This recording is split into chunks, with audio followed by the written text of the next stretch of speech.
to As the Corn Grows. Now, we join Prairie Ann when she is waiting at Edie's Cafe to meet someone and runs into Elmer Plow and his friend Warren Nelson, the lead founder, artistic director, and resident writer-composer for Lake Superior Big Top Chautauqua.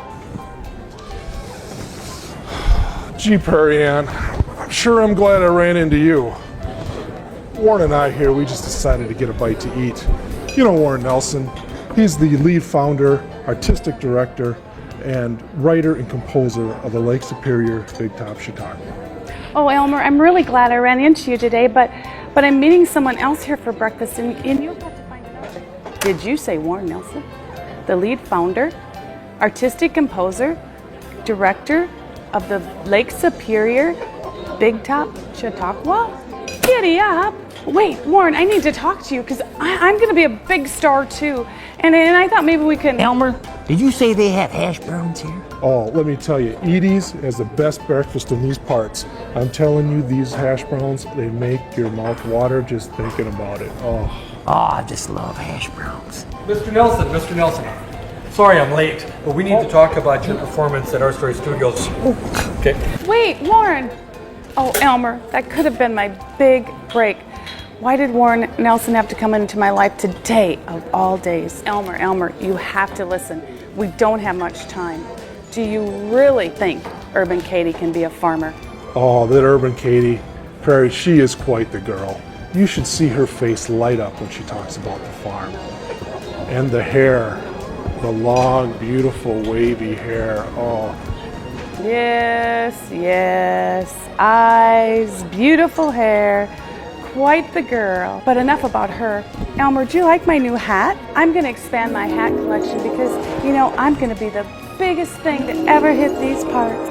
Well, if you get hit and you need parts, go to Hawkins Chev. They'll fix you right up. Elmer, you have to leave now. I'm meeting someone else. You have to. I'm sorry, Prairie Ann, but I got to go. You're going to have to eat breakfast with somebody else. See, I've got to get over to the Anderson farm and talk to Ronnie Silage, Urban Katie. She's going to need a really good hired hand to do all these farm chores on this farm.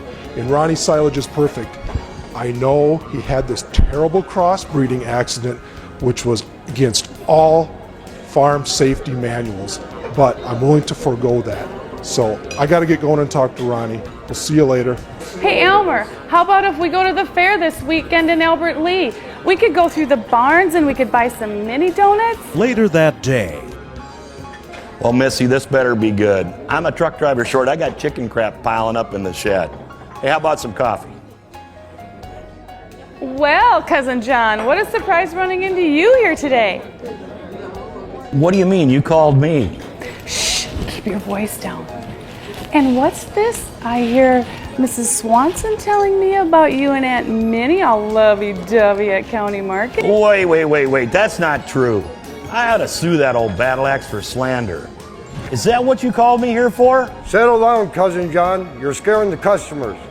Calm down. I'm at my wit's end, and that's why I asked you to come here today. It's about Katie and Aunt Ella's farm. Okay, so you got my attention. Spill what you got. Well, Prairie Ann, come on.